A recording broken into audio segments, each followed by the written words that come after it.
Hey friends, Kevin here, and I'm going to do some winter camping in the minivan.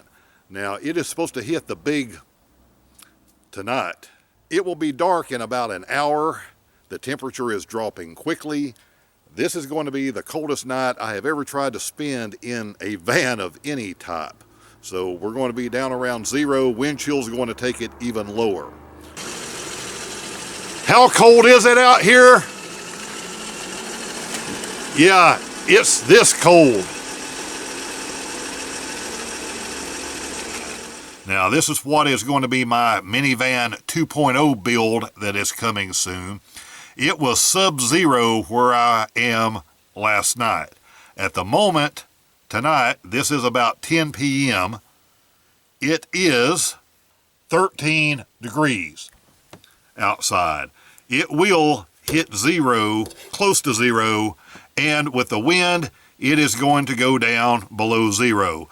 Last night was 15 or 16 below zero. This is by far the coldest that I have ever tried to stay in a van, even though I have done this stuff off and on for about 6 or 7 years now. In the large van I have been down to about 15 degrees, probably went a little bit below that with the wind chill, but certainly nothing like the cold and snow that we have right now. And this Arctic thing that's happening, we're going to get a little relief supposedly tomorrow, and then it's going to dump more snow on us, and we are going to then have 2 more sub-zero nights. So we are 13 outside. The bottom number here is the temperature, top is humidity, so we are 43 degrees in this van right now.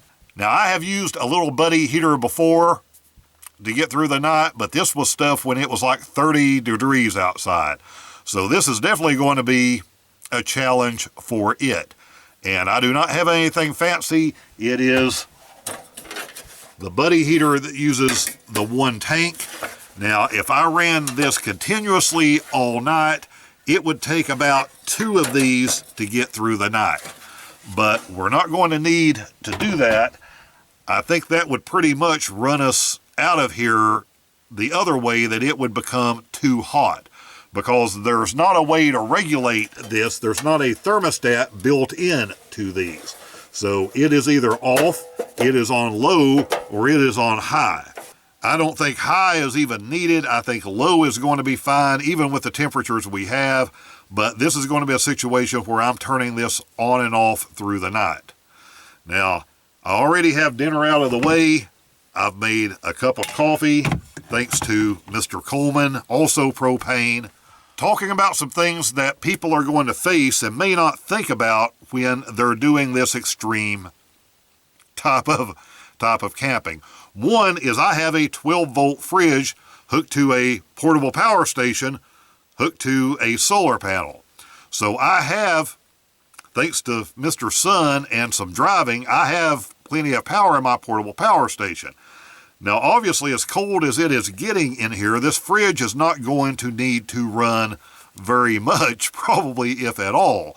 But where it becomes a problem is if you have soft drinks, because our challenge isn't going to be keeping food cold enough. It's going to be making sure this doesn't drop so cold that we start having cans bust inside of our refrigerator. If you're not a soda drinker, something else is carbonated, comes in a can, then you are probably kind of okay. Just understand that your food, possibly your water, whatever else you have in your 12-volt fridge can potentially freeze solid just because the temperature in his surroundings, meaning inside your van, can drop to that level. Now you can see I have this headliner issue I'm going to take care of tomorrow, but I had everything else pretty much done in this van. I just didn't want to wait any longer. This cold spell come, and I really wanted to be out in this temperature to show those of you that haven't dealt with it what it's going to take. And for those of you who have dealt with it, I'm more than open for you to put your tips and suggestions down in the comments. Tips you have for me or something you think I may be doing wrong. Because like you've heard me say before, we all kind of learn from each other going through this stuff. As far as the bed, it is a basic bed, takes up one side of the van, has a 4-inch foam mattress. I have a sheet on it. The next layer that I have on it is a 12-volt heated throw. Now, I did a video on that not too long ago, just folded up on the desk at home where I could test it, and it got really hot. So I've just turned this on here. We're going to check back in an hour and see what this maybe has increased that heat level under here too. On top of that, I have this gorgeous child-sized vintage, just because I found it and liked it, vintage child-size Crayola sleeping bag. I think this thing is from the 1970s, maybe the early 1980s. I think it actually has a copyright date on it, something like 1977. And you can see this thing is not very thick. I have it folded over. So it's certainly not a cold weather sub-zero sleeping bag. That wasn't what it was designed for. It folded over, that will, of course, help, basically double whatever it is able to do. And then I have a large blanket that I can throw over this should I need it, and I think I probably will tonight. Simple bed setup, but I'm really interested now to find out how well that 12-volt heated throw is going to work as far as adding some comfort in here. Don't have the little buddy running at this point. We are still hanging at 45 degrees here. As far as clothing, I am running around in sneakers in this snow, which is probably 5 to 7 inches where we are. I do have really good wool socks. These things are about 15 bucks a pair. I'm going to link some things down below that you may find useful. These are things people wear in ski boots and guys that have to work outside all day in cold temperatures. One pair of these does quite a nice job at keeping your feet nice and warm. Basic little set of thin thermals and sweatpants. I'm wearing a little thin shirt. Actually, it's a tank top. Thin layer, a little bit thicker layer, which is this sweater. Then I have this more of a coat on over top of it. So I'm kind of 3 layers, and I have a real coat that I can put on if I need it. To protect my little head, I have this.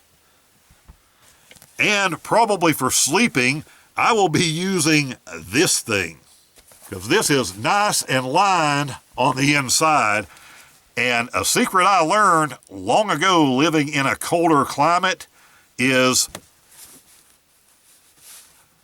when it's cold enough, I don't care how silly I look. When it's cold enough, I'm not paying attention to how silly anyone else looks. I just want to be warm. So I can have that. And I actually have, this part actually comes over, covers your eyes and your nose, and snaps into place. So really, all I would have is enough room to be able to breathe through here. That may be a little bit overkill, but if I was in a situation of extremities again and danger, which when you're talking going below 0 degrees Fahrenheit, you are definitely in danger.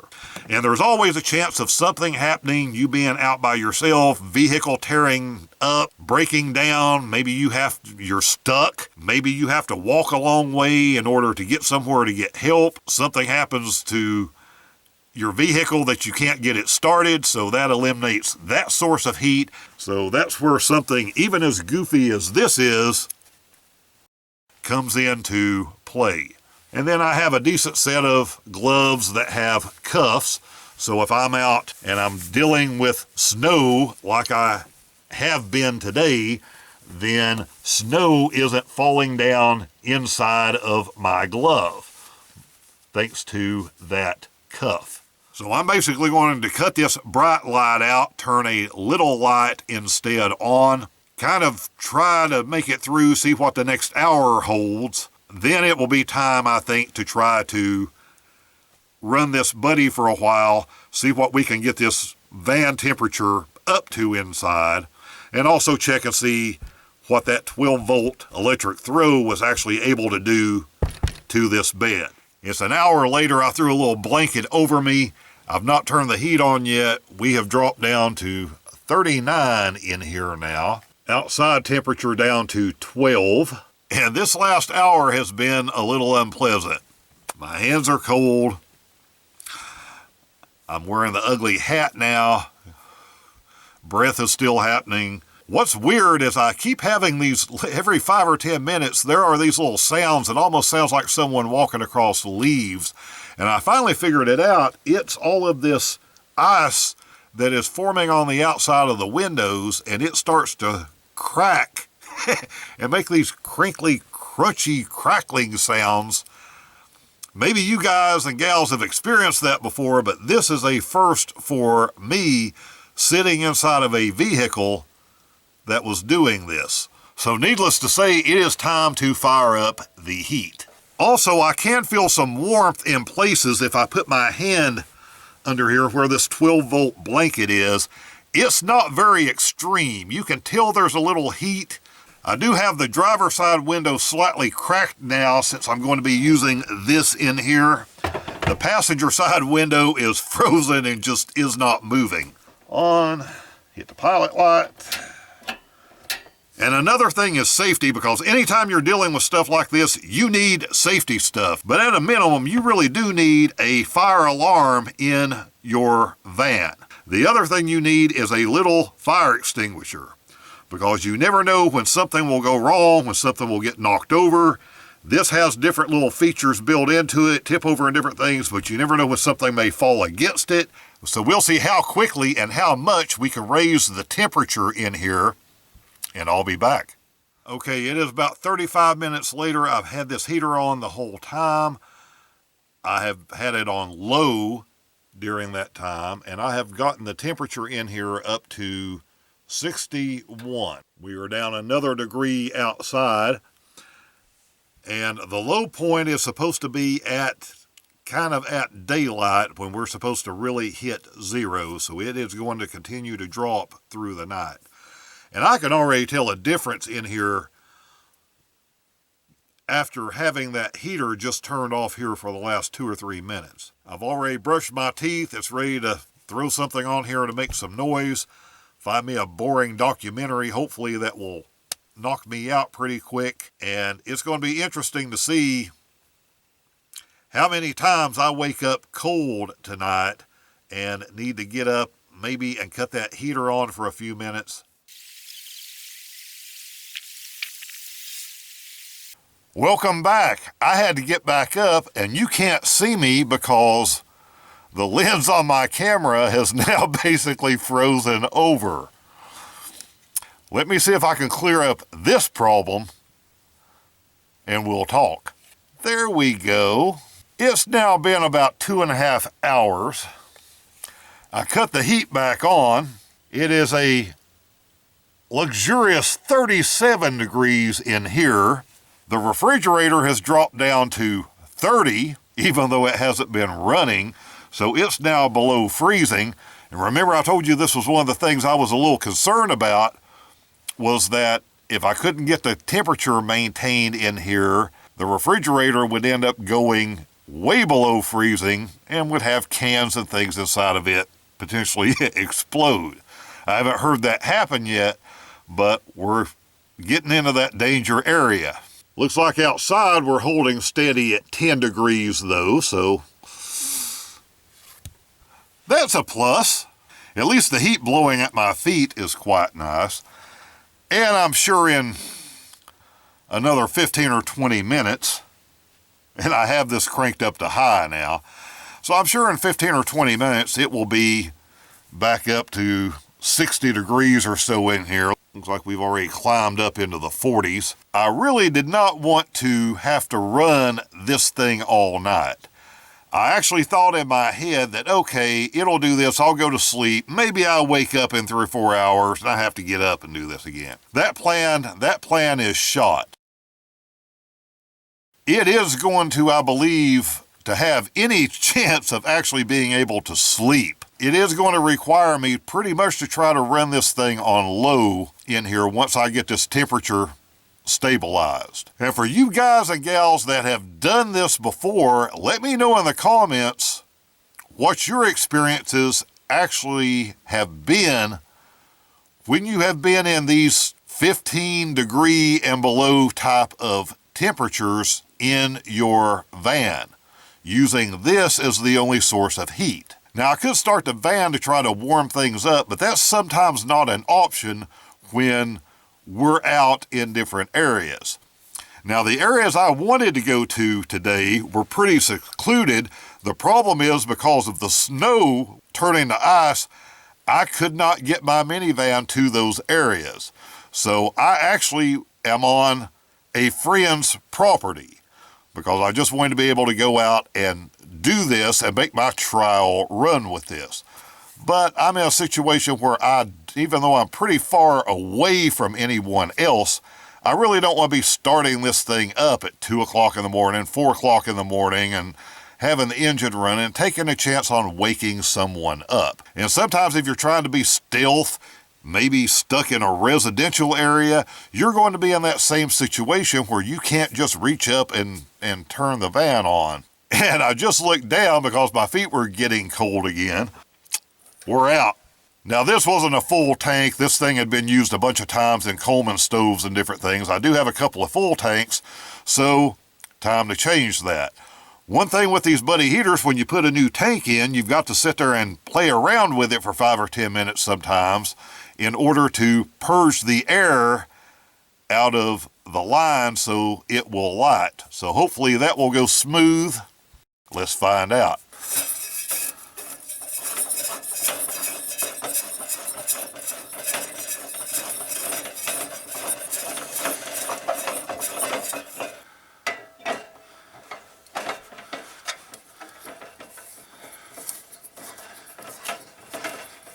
Turn this thing around on low. Back over to the pilot light.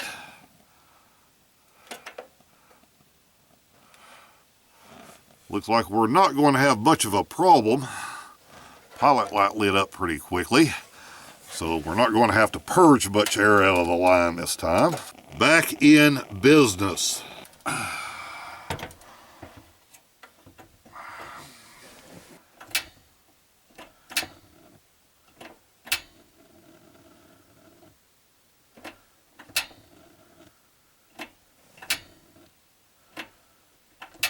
And it appears I spoke too soon because it went out yet again, which I think is the air trapped in there. Apparently it lit fast because it was burning off the propane left from the last tank. We'll keep playing with it here. We're going to hold that down for about 30 seconds. And this actually was my biggest fear, that during the tank change is when I would have issues. The pilot's staying lit. We'll let it run for another 30 seconds. Come on, buddy, fire up. You're not firing. Why are you not firing? There you go, finally. I hope. Come on, catch.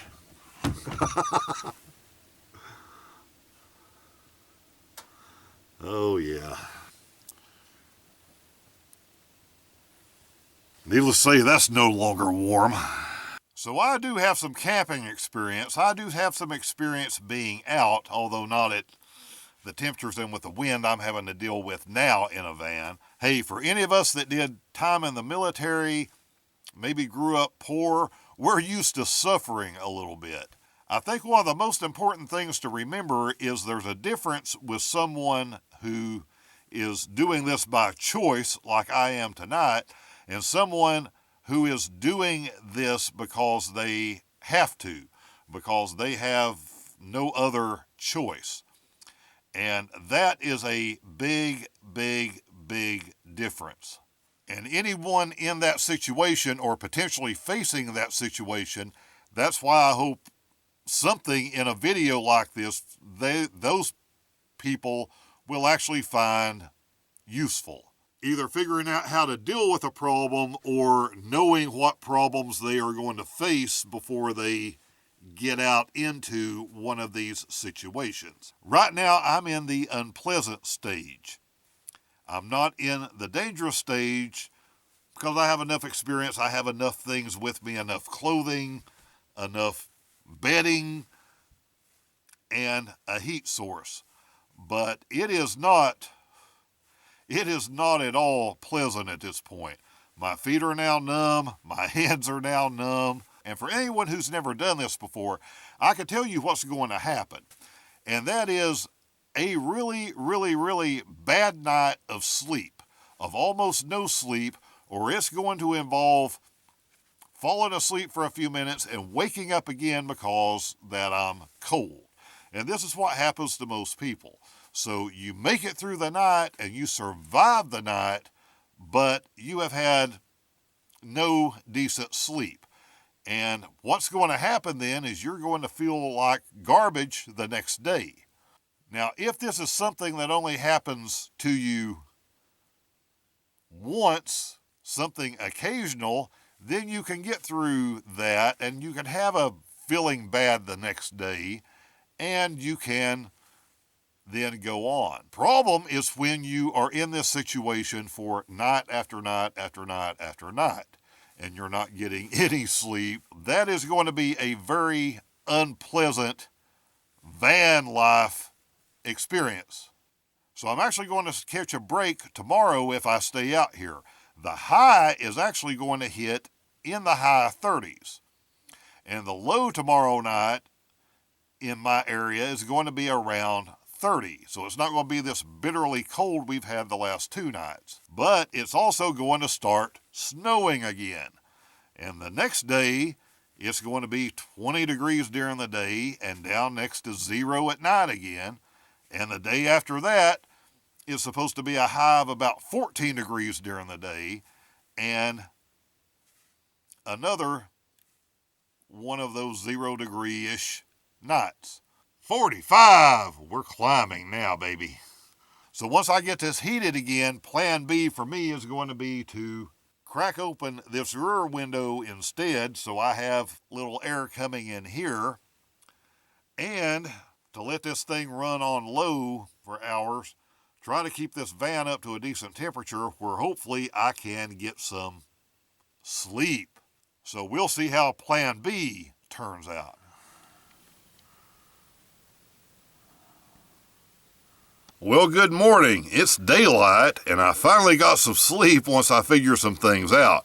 I also woke up again very cold because the propane canister ran out, so I had to get up and change it just now. It was 36 degrees in here when I woke up, so it's up to 39 now. I'm slowly climbing now that I have some heat going again. Looks like we bottomed out at daylight around 1 degree, and we are up to 9 now outside. So some quick observations. Number 1, if it's really cold, I'm not going to be able to sleep. Something I already knew. Number 2, my plan A flopped, thinking I could just use this to heat this thing up inside and jump in bed and go to sleep, at least for 2, 3, 4 hours at a time. Didn't happen. The Mr. Buddy stuff is great, and it's great if you're dealing with 30 and 40 and 50 degree nights and you just want to have something to run for a few minutes and be able to stabilize that temperature, get that temperature nice, and then you're up, and then you probably are going to be able to sleep through the night. But when you're dealing with this 10 degree and 0 degree and colder stuff, you're going to go through 2 of these propane canisters in a night if you are trying to run this on low all the time and keep the inside of your van at 60 degrees or so. If you are going to be doing that quite a bit, several nights in a row, or you are in this type of climate doing this long term, you are going to need to do the line and the adapter to be able to hook your Mr. Buddy to a real propane cylinder. I put off doing that, so I am really starting to regret it. Now I get it. Now I understand. Now I will be adding that setup. And the reason I didn't is I really didn't want to give up the space in the van to a good-sized propane cylinder. But for doing this stuff in the wintertime, it's pretty much going to be a have to.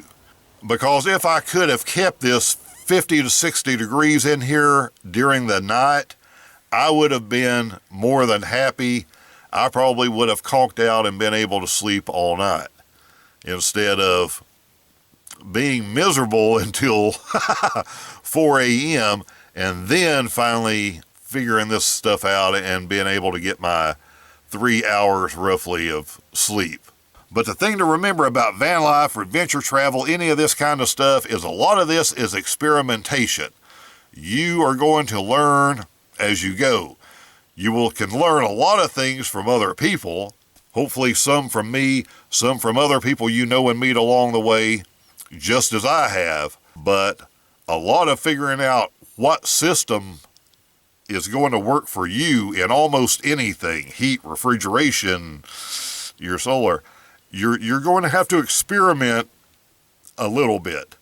But now I know, so I'm confident in what I need to do to make winter stuff, cold weather stuff better for me in this minivan. Share any tips. Feel free to ask me any questions you have about van life or adventure travel. Regardless of what the topic is, put those down in the comments. I will do my best to answer any question you have, anything that will help you out along the way on your own adventures, and we'll talk soon.